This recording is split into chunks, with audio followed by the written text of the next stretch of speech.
Bonjour, Denis Lancel, je suis journaliste, informateur religieux et essayiste, auteur de plusieurs livres. Et cette année, je viens présenter en particulier cet essai, Les Antigones de l'Évangile, sur des femmes qui ont puisé dans leur foi la force de résister à différents types d'oppression.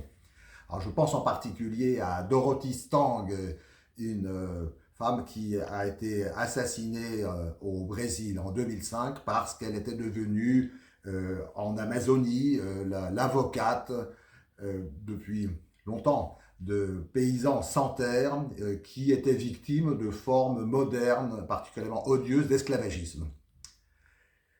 Je pense aussi à deux femmes qui ont ensemble, au camp nazi de Ravensbrück, ont accompli l'exploit de sauver de nombreuses vies humaines en arrachant des innocents aux griffes de bourreaux nazis et en le payant de leur vie pour l'une d'entre elles.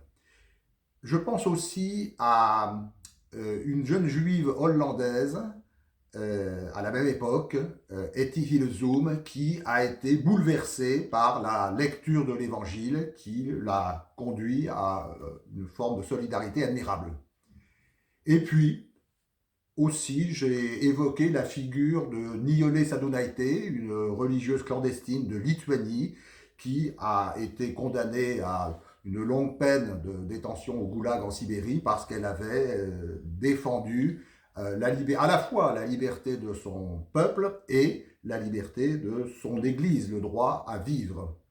Alors, toutes ces femmes, eh bien, je les compare à Antigone. Pourquoi ? Parce que, comme Antigone, grande figure héroïque de l'Antiquité, elles ont défendu le caractère sacré de la vie après la mort, et dans un esprit, en fait, de croyance en l'au-delà.